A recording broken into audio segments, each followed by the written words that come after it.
Welcome everybody back to another episode of the Buckeye Bar Guys on Buckeye Bar Talk. I'm Mike. And I'm John. Big show tonight.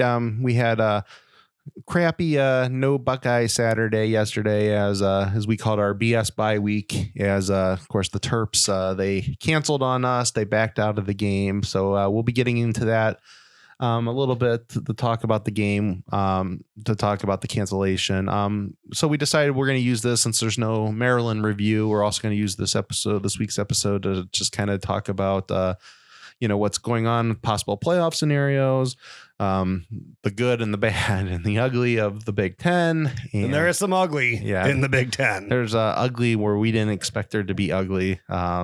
So that's kind of how you put it earlier, when we were discussing this episode. It's kind of doing our mid-season little crash course. Yeah, a little recap on what we've seen so far and kind of what we are going to see still. We'll see if we have enough time for that. Yeah. So how you doing tonight, John? I'm good. Outside of with the Terrapins canceling the game this weekend, I've missed on almost all of my predictions for Ohio State that I said were going to happen this year. So I said they were going to play all the games. Of course they didn't. So I'm riding Justin Fields' completion percentage at this point. Yeah.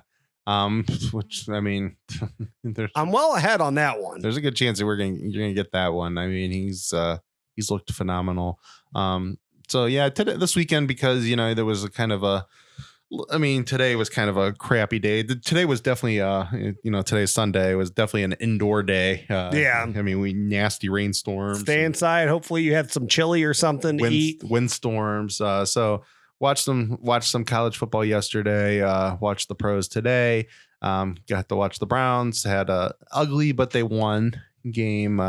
So yeah, that offense has gone stagnant on them. Yeah. And then watched a little bit of the Masters. Dustin Johnson, he had a very big win, convincing win. He just dominated the tournament. So weird having the Masters in November. You're used to having that in April, when you got March Madness over, Major League Baseball's just starting. The NBA and the NHL are early in the playoffs. So that's kind of, that's always like a really good weekend to have the Masters. But so it was kind of weird to try to, get some eyeballs on the Masters plus watch football. So yeah, I know Tiger had a rough day. I always root for Tiger. I mean, I know he had all the scandal years ago, but he was always my favorite golfer growing up. So I think he's the reason why most of us, especially people our age, why we got into watch. I mean, I don't golf, because we're horrible at it. I've almost been thrown off a course before for just being bad, just taking up too much time, and then getting smart with the ranger when he told me move it along. No, I'm terrible at it too. Golf is, during football season, that's not really the time you want golf. Golf is a good hangover sport, especially that championship round. So, you've gone out, you did what you had to do on Saturday, maybe not feeling your best. You just kind of sit there on the couch, your recliner, watch golf all day, pass out here and there, wake up. It's still going to be going on, but yeah, not so much during football season though. All right. So to get into the show tonight, so we're going to talk a little bit about the game that we should have had yesterday against the Maryland Terrapins. Of course, they had COVID concerns. From what it seems like from earlier in the week, they had 8 players test positive on the antigen test. So that's the first test. You're supposed to be taking these PCR tests, which are the more accurate of the two tests, confirm it. And it seems like they decided not to take those. They just decided to shut down the program for a week. So kind of sucks, especially after the Big Ten made the rulings that there's no forfeits or anything like that. The games are just going to be canceled. And I'm sorry, if you're not going to follow the procedures, that should count as a victory for Ohio. That's a forfeit. It's the same thing that happened with Wisconsin. If you're not shut down by the league, you should have to forfeit that game. So I actually thought of this though, because I know that they didn't take those PCR tests. If they decide to take those, let's say today or tomorrow, and they come back that they are negative, are those guys all allowed to play now? I think they have to take them in a reasonable period. Because I've heard, because Loxley was saying the other day that, they're still preparing to play next week. But everything I've heard that these 8 guys are out for 3 games. So Like, that was their choice. And, I think you have to take it within a 24-hour period. I think I don't. I mean, that was my one question is, can they turn around now and the shows that they had false positives and they can say, oh, well, these guys can play now. And I mean, because then they really should have counted as a forfeit. Yeah, I'm not 100% sure. I'm assuming that they would have to take them in a reasonable period, but I mean, who knows? It is the Big Ten. I wouldn't be surprised if that detail was overlooked. And so my conspiracy theory on this one is that Maryland's like this darling now because of Talia Tagovailoa. I said that wrong, but close. And Mike Loxley doesn't want recruits to know that they're the same old Maryland and going to get stomped by Ohio State. Yeah. So they decided to take this week off. So you guys take that for what you will. If you guys, say I wear a tinfoil hat, that's fine. But I don't know. It's fishy. I mean, Illinois played a game missing like 13 people earlier in the year. I don't get it. My conspiracy theory on this is that we had a program that really wanted to play this year, and from all indications, a school that didn't want to play this year, and this seems like a punishment towards the school that did want to play. I do see yours though too, that like I could see it partially also that they're thinking, if we don't play Ohio State and we beat Indiana later in the year, right, yeah, we could be the second place team. Or what if Indiana beats Ohio State and we beat Indiana, and now we'll have 3-1 lost teams, and that could look good for Loxley though. That his team that they made it to the second place game even. So yeah, I think there's something more to it. And I don't know how everything goes because their loss is in the West, right? It is, yeah. So if they would beat Indiana and Indiana would somehow, pull the miracle off and beat us, I mean, don't even speak that into existence. But I mean, would they get the championship game because they're undefeated? Well, on our side? No, because the Big Ten's never been about. We always take the Big Ten. It's never been about your side. It always takes your just record within conference. Yeah, that's what I thought. But I mean, there's a lot of weird tiebreakers, so I don't know. The main tiebreaker is your cross-divisional opponents, what their record is. Okay. So Nebraska, who I love those people, but them in Illinois, that's not boding well for us. Yeah. Even though Minnesota is, dog poop over on that side too, that Maryland beat. So yeah. I don't know who their other one was. The team they lost to wasn't it Northwestern? Yeah. Northwestern. Yeah. In which they're undefeated. Yeah. So yeah. So, I mean, my biggest point is this, that if you're not going to follow the procedures to get the game canceled, then, that should count as a win for Ohio State. I just don't understand. You came back with the strictest protocols to be able to play football, and you're not even going to follow those. You're just going to say we're canceling.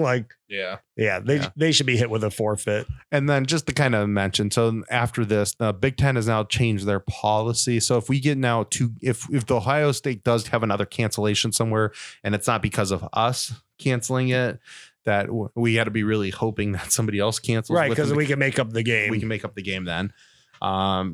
Which I'm good with that. I don't know why that wasn't thought of to begin with. Yeah, that's exactly. I mean, I still don't know why. And I get the whole, you don't know what the protocols are in their conference. I still don't know why you can't go schedule an out of conference game though, if yours got canceled. I mean, I'm not going to go down that rabbit hole. I mean, that's just too obvious to think of. It's the common sense thing. But I mean, this whole thing hasn't been anything of common sense with the Big Ten. How they've done this. So, it hasn't been common sense with anybody. I mean, it's been one, crapshoot after the next with this whole COVID-19 season. So, yeah. So kind of like how 2020 has been.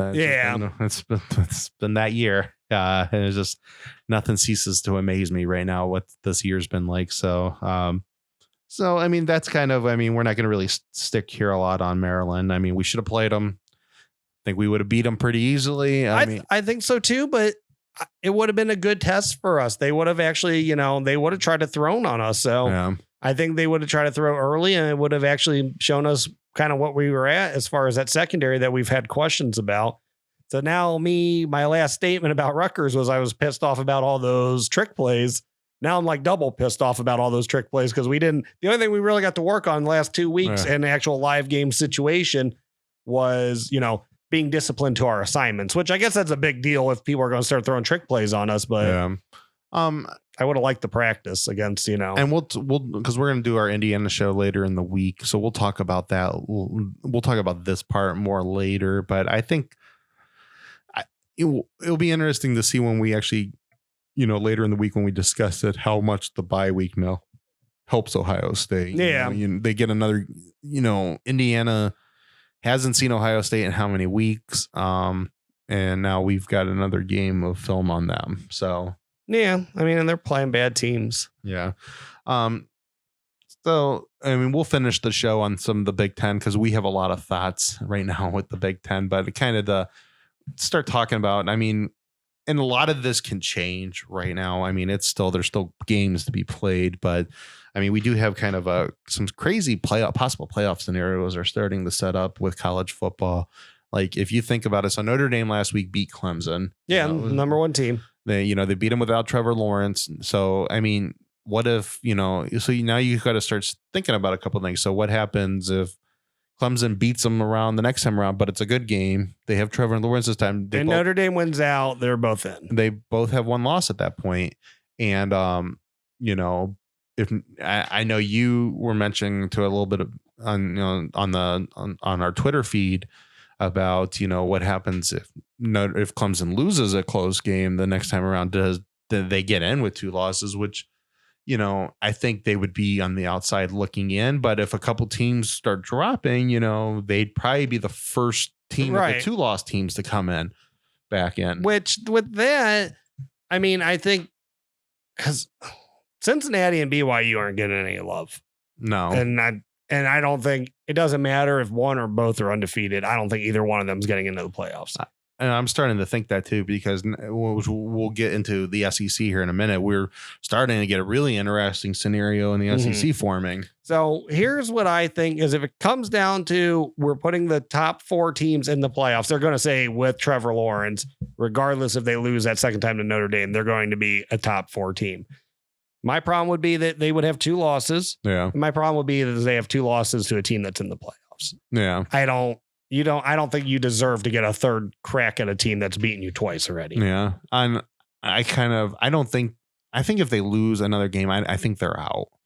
And they very well could be because we haven't had a 2-loss team in the playoffs yet either. So maybe I'm just thinking, maybe I'm giving them too much credit here. Yeah. It's just, but I do think with Trevor Lawrence, but I do think that's going to be a good game. I've watched a lot of Notre Dame now. Notre Dame is starting to impress me just because they don't, they run the ball. They have a good defensive team and they run the ball. And, and I've watched a lot of Clemson this year and I'm not sure with Trevor Lawrence. I don't know what, because we were watching, the Rutgers game, of course, had to be on at the same time. So I don't know what DJ was doing early in that game, but with Trevor Lawrence, I don't know. Clemson beats him the first time around because that guy threw for over 400 yards. He wasn't having a bad game. So I've seen Clemson has some real deficiencies on defense. Yeah.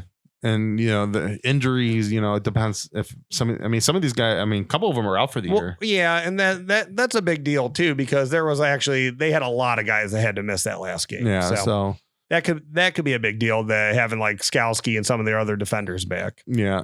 Now if Notre Dame gets blown out, does them early in the season beating Clemson without Trevor Lawrence, does that get them a 1-loss team that gets blown out by Clemson? Does that give them any love to get in? I think at that point, it all depends how the rest of the country plays out. What's going on in the SEC. Yeah. Now with the SEC, so you got Alabama undefeated and you have both A&M and Florida with losses. A&M beat Florida, correct? Correct. And Alabama's beat A&M. So what happens if, and I'm actually getting more and more impressed with Florida every week because I like Kyle Trask looks good. Like Trask. And Kyle Pitts is going to be back sooner than later. And Trevon Grimes is finally looking like he's putting it all together. And I've had some question marks about Alabama's back part of their secondary. Alabama, in my opinion, right now, and I know Ohio State's only played 3 games. I believe Alabama is the most complete team in the country. Yeah. From what I've seen so far, and I've watched a lot of them. But they've also played several more weeks in Ohio State. It'll be interesting to see where I think Ohio State is towards the end of this season. I mean, it definitely seems like they've taken a couple steps from that Ole Miss game. Yeah, exactly.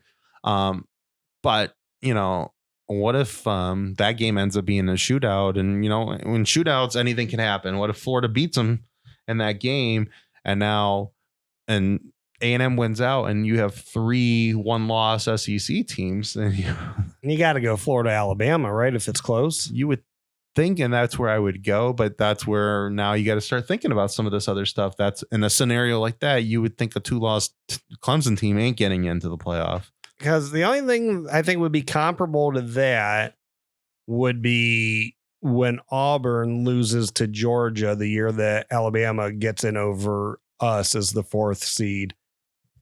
But Auburn's the team that beats Alabama, correct? Yeah. That's Alabama's 1 loss that year. And Auburn.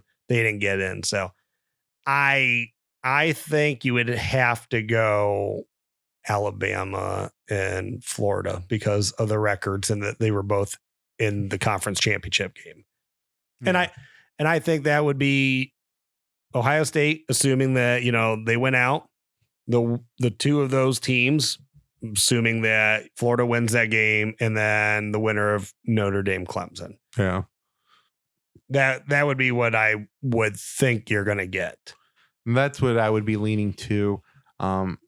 Last week I was kind of thinking, could the 2 teams be actually from the ACC? Because, when Notre Dame beat Clemson, now that opens that door. But now I'm starting to think that, Florida and Alabama, if both those are a close game, and that's where I think Ohio State's definitely getting in with an undefeated season, but Ohio State really can't trip up now because no, you can't trip up. The Big Ten looks like garbage. No, the Big Ten looks like historically like ACC bad this year. Like they're real bad.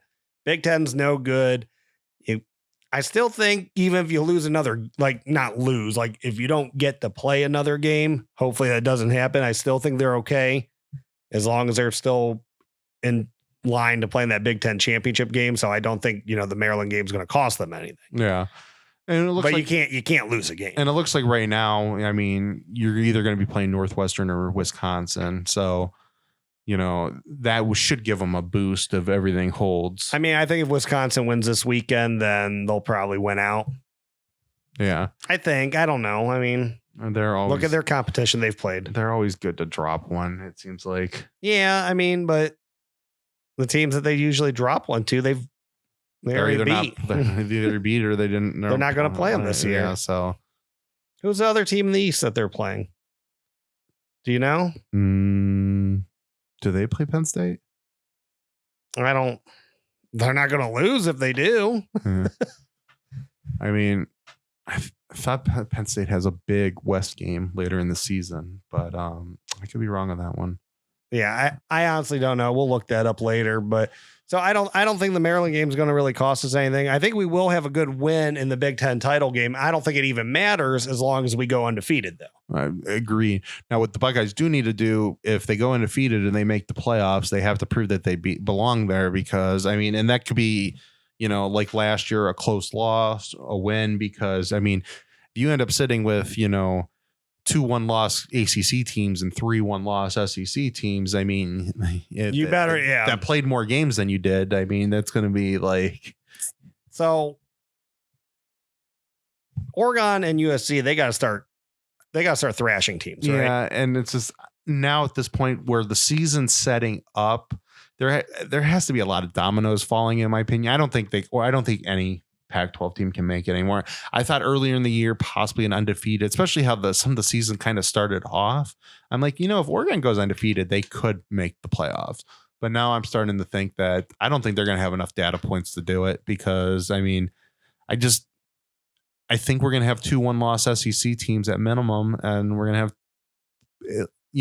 probably 2 1-loss ACC teams, and then you're going to have an undefeated at Ohio State. What if USC and Oregon are both undefeated, though, going into the championship game? And like I said, Oregon started beating some teams up. I mean, that could matter. I mean, I'm not going to say it can't. I mean, anything can happen. Or vice versa. USC, they start playing better. Yeah, and because I'm telling you, they're 2-0, but they've they don't look the like football gods have gifted them 2 wins so far. And that's the thing with USC. If they keep what they're doing up, I think the committee will just have an excuse that, well, they haven't controlled enough of their games to be in. I mean, they really haven't, though. I mean, they should be. I mean, they could be just as easily 0-2 as they are 2-0. Right. They don't. I mean, they don't look like they don't pass the eye test right now. No. Yeah. I'm going to stick with that. I don't even if they're both undefeated and one of them wins, I just don't think they're going to have enough data points. I think, there's always been a West Coast bias because, just there's not enough eyeballs in the East that watches the West Coast teams to begin with. And so you just have to be really, really, really impressive, I think, out of those teams. And I don't think they're going to have enough games to do it.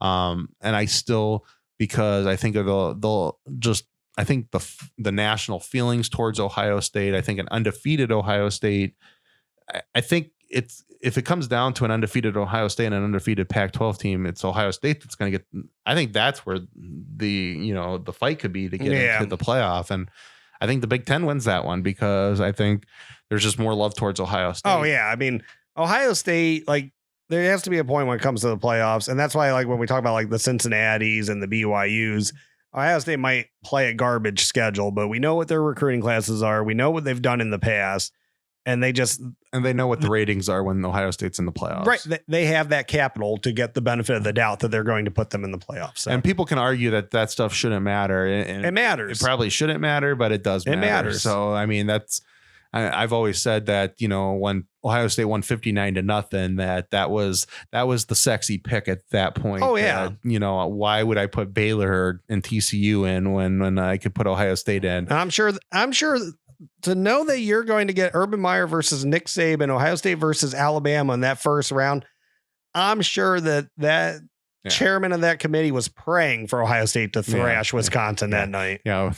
that was a prayer answered when it was 59-0. And I know everyone thinks that they want to keep us out as much as they can. Yeah. I mean, we've had some reasons why Ohio State has not been in the playoffs. Yeah. So I know a lot of people want to overlook that. I mean, Ohio State's done it more to themselves than, we've been screwed over. So, I mean, you lost by 31 to Iowa. You lost by 28 or 29 to Purdue the following year. So, and you got your butt handed to you in 16, and and that was after Michigan State got their butt handed to them in 15. Right. So, and that was just the Big Ten was looked down on. So, I mean, I know people get real scared. They think the committee wants to screw Ohio State any chance that they can.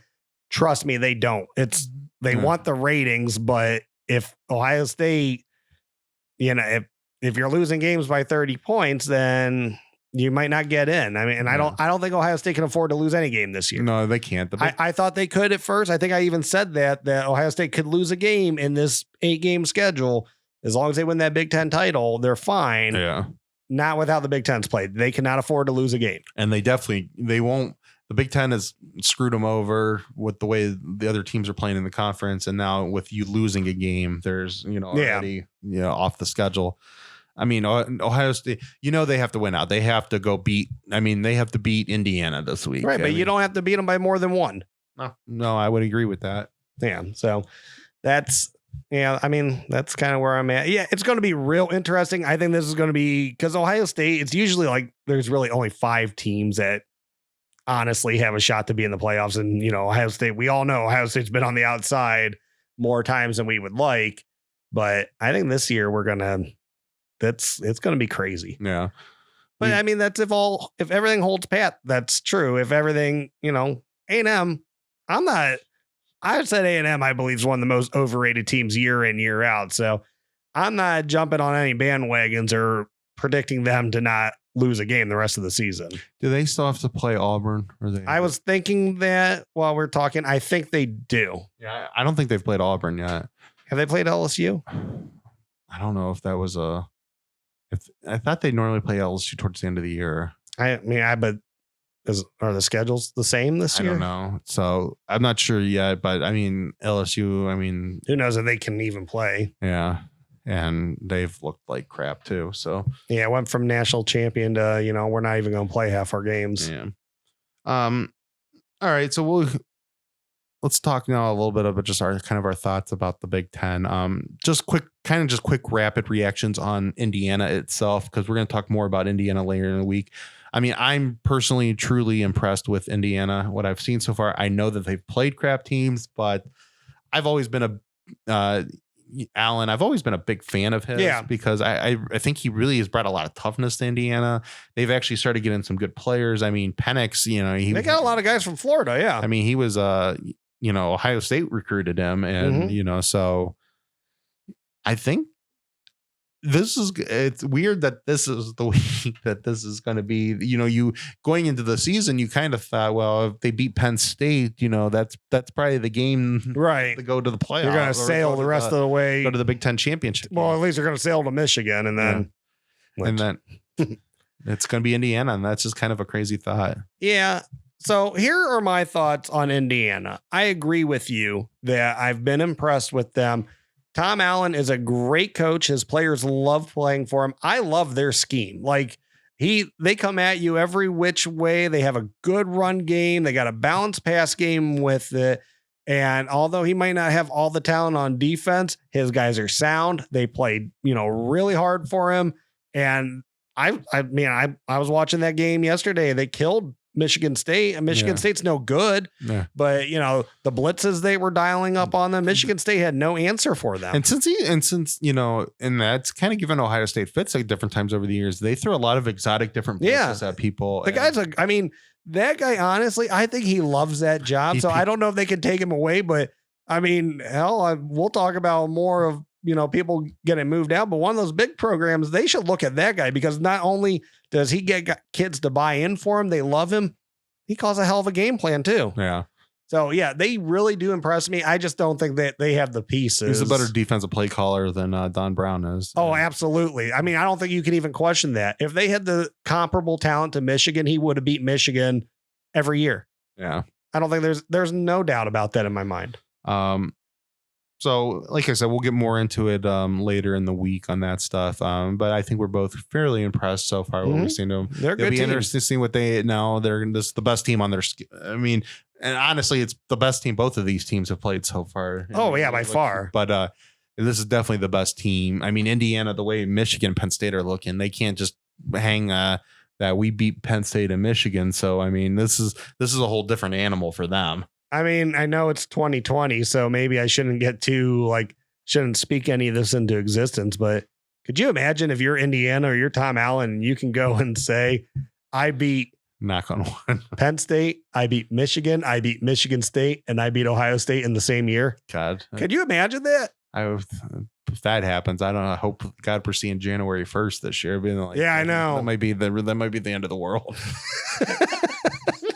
I hope it doesn't happen. I don't think it will, but no, I mean, I've been very impressed with them though. And like I said, they don't have the best players, but they got a ton of heart. They call a great game, and they execute very well. It'd be interesting to see if a program, whether it's in this conference or another conference, somebody legit could pull him away from Indiana, because they're going to try. He gets his players to play for him. And can you imagine if he could get a better job to where he could recruit to? Do you have, so let's not even say that, let's say he loses 2 games. So if he goes 500 though, the rest of this stretch, or because you'll get that 9th week. So you go a game over 500, the rest of this stretch, and he ends up, what would that be? 7-2? Yeah. And he beats. Do you think that these other programs aren't going to call him? He's getting phone calls at the end of this year. I would. Yeah. I'd probably do it within this conference. I mean, there's a couple schools that probably absolutely should be changing. There's a couple schools that they should have made some better calls already with people, namely a coach that's at Rutgers right now. He probably should have got some looks from some of these other Eastern schools, but yeah. So talking about the West real quick before we get into our rival and our wannabe rival, is talk about the crap that they're throwing out there. So Northwestern, it's weird that the game, the winner of both sides, probably that's almost like you're going to know who the Big Ten championship game is going to be probably after this week, and darn good chance. I mean, you don't got a lot of games to get past that tiebreaker, you know. So We got Northwestern, Wisconsin. God, Pat Fitzgerald. I mean, that's a coach that has just unbelievably impressed me over the years. And if it wasn't for his love of Northwestern, I could just imagine he'd go to the Packers, though, right? I mean, I think he would. That would be like the only job I think he would take. I mean, I know he was rumored before. I could see him taking the Bears job. I could see him going to one of those. But it would have to be like an NFC North. It would be in He's one. not going anywhere else in college. I don't think so. He'll stay there. I mean, think about it. The guy probably makes anywhere from, like $4 to $6 million a year. Yeah. Some with as many years as he's been there, and I mean, even the smaller programs in the Big Ten, I mean, they still pay their coaches. He's at his alma mater. He beats good teams more times than not. I mean, he'll have the, occasional terrible season, but then he bounces right back. Yeah. So, yeah, I mean, that guy, like you said, he always has impressed me. He does a hell of a job coaching. And then they're playing Wisconsin. And I mean, I know that they played Michigan. You would think that was a better testing thing, but no, this is going to be a good test for both of these teams. So, I mean, they both can throw now too. I think, and we'll get into our predictions on the later episode. I mean, I think right now early, kind of leaning, I'm leaning Northwestern. I think so too. I think that, I like them right now. I think that's who the Buckeyes are going to be playing come here, yeah, at the end of the year. I like both of the, I like both the teams. I could see either one winning. I mean, I haven't really watched much of Northwestern play this year. So I've watched a lot of the Wisconsin 2 games that they've played. Yeah, I've watched. They've looked good. I've actually watched the whole games of. I watched the majority. I think I stopped watching in the third quarter against Illinois. Yeah, that was. I watched all of the other night's game. I mean, I flipped it back and forth. I was watching a little bit of the Oregon game too. But, it's just they're bad defenses that they've beat up on. But yeah, we'll talk more later in the week. I got to look into it more. Yeah. Well, we'll finish the show on our rivals. So we're going to start with our wannabe rivals. What is going on in Happy Valley right now? How the hell? And I don't want to hear that Micah Parsons opted out. And I don't want to hear about. No, you were supposed to be way too deep. They lost 2 running backs. You're supposed to be way too deep everywhere. That this was the deepest that they've ever been. Like, how the hell is that happening right now? So, one, they were overrated. Their depth chart was overrated vastly. You got the wrong guy starting at quarterback. I mean, it's anytime the backup comes in, he does better than Clifford. So you got the wrong guy in at quarterback. And let's face it. I mean, you shouldn't have lost to Indiana.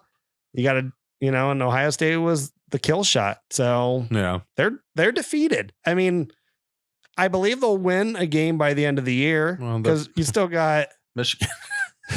Well, you still got Rutgers and Michigan State too, but I don't know. But maybe not. I mean, can they beat Rutgers? That's an honest question. Yes, they're better than Rutgers, but Maryland stomped them. Yeah, Nebraska stomped them until the backup quarterback came in. So I don't know. Is there any fight or heart left on that team? The point is they shouldn't be trying to keep pace with Rutgers. I mean, they should absolutely be able to bury these teams. You lose to Ohio State and then you're just thinking, you're praying to God somebody trips up Ohio State, possibly 2 people. Like, right. We need teams to beat Ohio State. You still got something to play for. And, and they were one of those outs. I mean, I think I predicted them. It was I did. It was between them and Oregon. When the season was getting ready to start, I went with Oregon as my last Final Four team, but I thought Penn State was going to be right there with a 1 loss. I'm like, they're going to lose that 1 game to Ohio State week 2. Yeah. And they're going to win out. And I'm like, and you're just going to be, they might be able to push themselves in the playoffs. And this is embarrassing how bad they look. Yeah. I don't know. I don't know what that guy's future is at Penn State. I mean, if he wins out, he's still there. He's 1 lucky field goal block from not being there anymore. I mean, let's face it. I mean, he's been. No, that's facts. And what's he done? But he should have beat Ohio State 2 other times. And he crapped the bed. Both of those games were on his play calling. Like, it's like, and you think about it. I mean, he's 1-2 against Ohio State, but he should be 2-1 against Ohio State. And the one he wins, he should have lost. Right. And he should have won the other 2.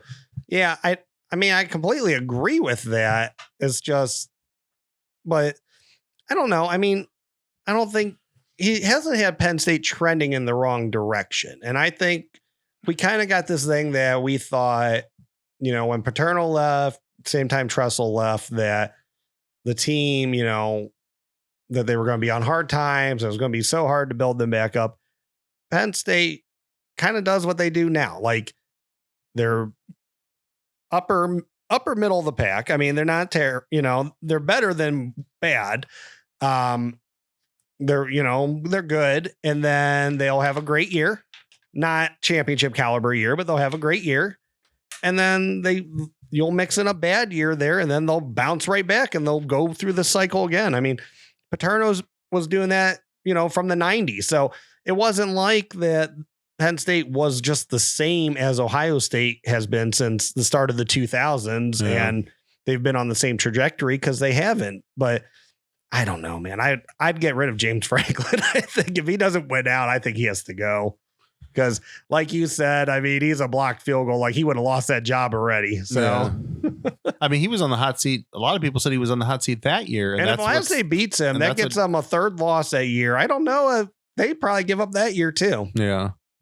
That changed everything for them. So, yeah, I don't know. I mean, do you think they got to move on from him? I mean, I was going to say no, but it's after this last week. It's like, man, that Maryland loss of 2 weeks ago. That was just like, they kicked their crap out of them. And I'm just like, how the hell can that be possible? And okay. I think is Penn State immediately better with Luke Fickell, Tom Allen, Jeff Hafley, whomever on the sideline? Yes. I agree. I don't think he's that good of a coach. I mean, the guy has shown time in, time out that he does not know how to call a game in the fourth quarter. Yeah, can you think about any of those three guys you literally just mentioned? Could you think of any with possibly Penn State's talent? I mean, that would be a legitimate force to be reckoned with for. And I know, I think Schiano. I mean, there's just too much baggage with Penn State. You can't. Yeah, I think Schiano would be. I mean, he's not a.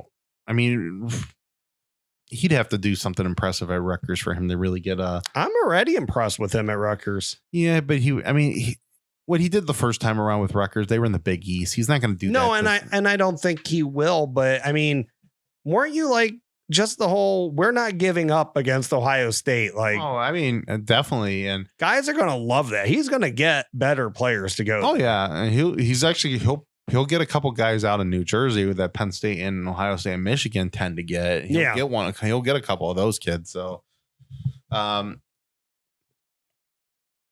I think Franklin's job is going to be determined in 2 weeks. Yeah, if he loses to Michigan, which how bad Michigan's looked. I mean, and they might have a win, but they have actually looked worse than Penn State, and yeah, they have, and they've both looked terrible. So, yeah, I tend to agree with that statement, but I just think you immediately can get better. Yeah. I think our rivals could get immediately better too. Now, I actually think there's a much better chance that Franklin's fired this year than Harbaugh's. Yeah. I mean, unless Harbaugh somehow get an NFL job. I don't know what NFL team's going to want him right now. No, but I mean, you want to talk about just what the hell is going on up there now? I mean, they're on top of the world with Minnesota, and now Minnesota's just look like crap. So Minnesota sucks. And then Michigan State. I mean, Michigan State sucks. And that was, an okay game. And, Michigan State was beating them pretty easily until the very end. And then, yeah, it's just like. And Indiana stomped them and Wisconsin stomped them. I mean, Wisconsin outran them by 300 yards. Yeah. It was 341 to 47. No, I mean, I don't know. How do you get 47 rushing yards from a Big Ten East school? Michigan. How does Michigan end a game with 47 rushing yards? I mean, I've been befuddled with their lack of running game for years now. And that was his thing too. And I don't get that. They showed, they've had like they had that skill players drafted thing. They took the same period. So they took from 2008 to now. And they took, I think 93 to whenever, like it was the same time frame. Yeah. But, so it's basically it was Moeller and Lloyd Carr. Right. Compared to, the clowns after. And the circus that they had become I think what did they say? They had 28 skill players drafted and they've only had 10. And then it was like 26 or 27, like all Americans to 11 and to 11. Yeah. Like, that's like, WTF. I mean, like, right. Yeah. I don't know. I mean, it's just, and I said the full phrase the other night when they showed those graphics. We've talked about this in the past ones. There's no easy answer for this, but man, that team, have you seen, like, I don't know if I've seen Ohio State lose to Purdue by 28 points and Iowa by 31 and Clemson. They didn't even score a point on. And I don't think I saw Ohio State kids pack it in those games like that. No. Look that dejected. I mean, that was one of the saddest efforts I think I've ever seen from a school. And this is like you have the biggest stadium in the country. You're the all-time wins leader. Like you're supposed to be, you all claim you are the top brand in college football. Top brands in college football don't play like that. No. That was embarrassing. Yeah. Extremely embarrassing. Like, is it Rocky IV when Apollo's getting killed and Apollo's corner man throw the damn towel? Yeah. I wanted someone to throw the damn towel last night. Yeah. That was just humiliating. Yeah. No, they are. I don't know there's some. I hope they keep Harbaugh. I was joking last night on Twitter. I'm just like, I hope they keep this guy forever.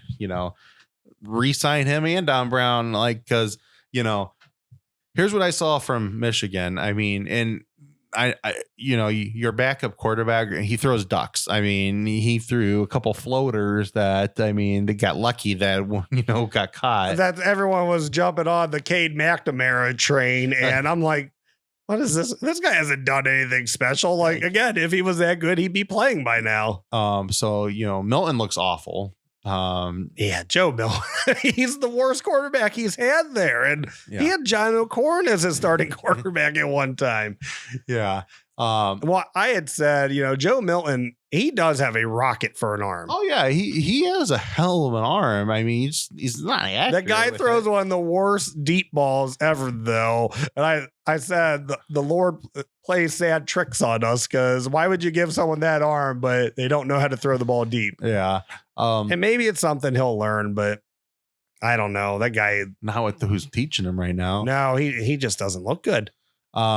So you have no running game. You haven't had a running game for a decade. It's just gotten worse. And you're supposed to have a power running coach. Your offensive weak. One of was considered your offensive weakness coming into the season was your offensive line, and they're looking at. And you have a bunch of small guys. Ronnie Bell is your best receiver, and nothing against Ronnie Bell. I like Ronnie Bell, but he's your third. He should be your third receiver. He's that slack guy that when you had Donovan Peoples-Jones and Nico Collins on the outside, and Tariq Black. Ronnie Bell can make a lot of nightmares for teams because he's a mismatch. He's a mismatch, but he's not against the top cornerback. Yeah, and then on defense, Don Brown. The one advantage that guy has had is at least he's had some good seasons, and then Ohio State's annihilated him. But now he's just getting annihilated. And they haven't played Ohio State yet.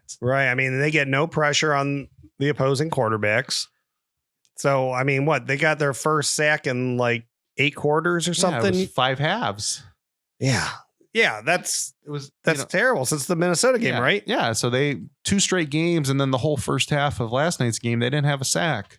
Yeah. So you're not getting exceptional play from your linebackers or your defensive line, which those were supposed to be the 2 best spots on your defense. No one thought that they were elite to begin with. And your secondary is as bad as what, your nightmares were. And it was going to be. And not just mentioning Ohio State's running game and Ohio State's passing game. Ohio State's defensive line is starting to really establish itself. So I don't even want to think about it for the sake of Michigan.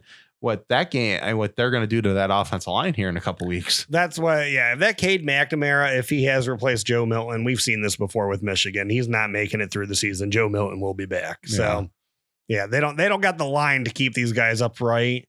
And I mean, at least Milton, the one thing he has going for him with that line, he's at least big and strong. I mean, yeah, he's a big dude, but he takes a lot of hits. And like you said, I don't know. Ohio State's, they're coming for them still. And I don't know what that defensive line, what they're going to be able to do to stop the Buckeyes. I mean, that game could get ugly real fast. So does John Harbaugh and Jim Harbaugh, does he find, they wish it was John Harbaugh. Does he finally, if the rest of the season goes how we think they're going to go, and, you know, he keeps his job because there's rumors that he's going to get an extension at the end of this year, are they getting rid of, is he going to finally get rid of Don Brown? Yes. Yeah, you have to. I mean, you try to change your offense before. If your defense isn't working, you got to fix that too. Now, because that's the one thing about it though, is I don't think he had to panic and do the whole like Gaddis move. And I've never thought he's actually handed the reins over to Gaddis either. But if what you like to do, if you like having a fullback in there, no matter how, you know, archaic it is, run a fullback. Don't throw out a game plan that you can't call, you can't execute, and your team just looks terrible with it. Yeah. Because they're trending way in the wrong direction. Yeah. He doesn't know how to recruit the kids that he needs. They looked so unathletic on defense the other night. Like, I mean, Wisconsin was running by him like it was nothing. They look slow and small. And at least if you're going to be small, at least be fast. They looked like Rich Rod's defenses there. They do. That's exactly what they look like. They look like high schoolers playing in the Big Ten. Like, that is like, what the hell is going on? They might still be in trouble against Penn State. Penn State might thrash them too. Yeah. God, wouldn't that be something? I don't know how they're going to stop Clifford from running. I mean, that's pretty much all he shows that, you know, that's all he can do. And that's what the other quarterback can do also. Yeah. So I don't know. There's a lot of issues right now in Happy Valley and Ann Arbor. And I think the only way you solve them is you got to move on from those guys. And I cannot believe they're talking about a contract extension for Jim Harbaugh. But if they do, I think you got to get rid of Don Brown because something's not working. He's not getting the guys that can compete the defense that you need. And I think you again have to reevaluate your offense and maybe go back to more of the pro style that you were running before. Yeah, maybe. Because they don't look good. I mean, honestly, the team that they got beat last night with, you probably should look at their blueprint. I mean, like, all right, if I get maybe a better quarterback, you know, try to get along those lines. But that was his blueprint. That was his game up until 18, and then they freaked out. And but they've never had a quarterback, and they still don't have a quarterback. But Wisconsin actually had a running back, so they've still not have recruited a running back. No, Wisconsin. Yeah, I know. That's like how Michigan can't get a running back is just beyond me. At least give the guys you have the ball, though. Yeah. What they have 4 rushes in between them. Yeah, it's awful. It was. All right, so I think we'll move on for tonight. That was kind of sucks that we don't get to talk about Ohio State thrashing Maryland, but you know, it would have happened. I think Maryland would have got over 20 points in the game, but I think we probably were looking at something like 40-10 in the third quarter. So I think you would have got 2 garbage time touchdowns. Yeah. So as long as nothing, hopefully no COVID issues pop up this week so we can play Indiana. But we'll talk about that later in the week. So we'll start wrapping this up. Just wanted to remind everybody to please subscribe to us across our entire network, YouTube, subscribe and hit the all notifications and like and comment on our videos. Your podcast network of your choice. Subscribe to us, to the show, and remember to like us on Facebook, follow us on Twitter, and follow us on Instagram. So like, follow, share. Yep. And keep the love rolling for us. So we're going to call it a night. All right, everyone. Thanks for coming out tonight to the Buckeye Bar. I'm John. And I'm Mike. OH. IO. Well, thank you for watching here, the Buckeye Bar Guys, here on the Buckeye Bar Talk Network. Please subscribe to the network, and when you get the little notification bell, just hit that. Hit all notifications. That way you'll get alerted when all the new episodes come up. Comment, like the show, and we hope you join our community. Come join our bar. Like, comment, share. I'm John. That's Mike. We'll see you guys next time. Thank you.